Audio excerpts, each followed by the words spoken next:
Homily of the 13th Sunday in Ordinary Time, Year B. Your faith has saved you. In our Gospel today, Jesus manifests his saving power in these two internoted miracles. He was called to bring physical healing to a girl, and on his way to heal this little girl, news came that the girl had died. But on his way, another miracle happened. It was the healing of the woman with the issue of the blood with hemorrhage for 12 years. Physical healing brings to mind our salvation, as Jesus says, your faith has saved you. This woman suffering from hemorrhage was considered unclean according to Leviticus chapter 15 verse 19. She would equally make unclean all those who would touch her. Stemming from this, she was prohibited from mingling with others. Her faith, however, drove her to break the law of purification and to risk scandal. She hears these consoling words of Jesus, your faith has saved you. Today, we can ask a very philosophical and theological question. Who is responsible for a miracle? Does it come from the faith of the one who acts, or from Christ who works the miracle? Or better still, with our news media filled with miracle workers in quotes, who is the author of miracles finally? The one asking, the self-acclaimed miracle worker of Christ?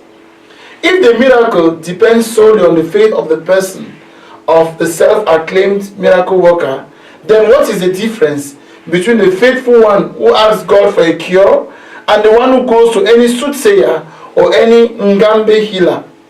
I want to just say it at the beginning and very strictly. God remains the sole master of every situation. He is the doer of every miracle.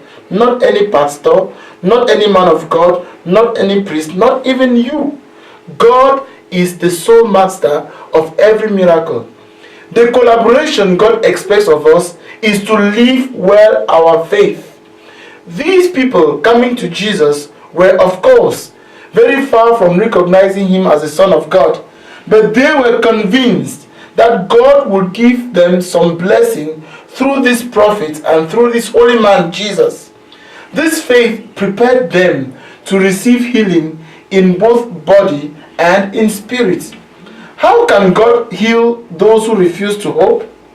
What stands out on this page is the power of Christ, because Jesus was conscious of the fact that healing power had gone out of him, and he said, your faith has saved you. This can also be translated, your faith has made you well. In fact, this woman risked all and finally saw how much God loved her. The same is true for the second miracle about the raising of the little girl in Jairus' house. This girl was raised from the dead. Jesus told Jairus not to be afraid. He should only believe. How much faith it will need for a man not to give up even when he already knows his daughter is dead. So we can see the faith of this man. Even when they said your daughter is dead, he didn't stop there. Jesus is telling us today through the words, believe only, that with him we have power even over death. Our faith is in Jesus Christ, who is the true God and true man. Catechism of the Catholic Church, number 423. Jesus, born of the Virgin Mary. Jesus Christ is the eternal Son of God made man. He has come to bring us benefits, and from his fullness have we all received grace upon grace.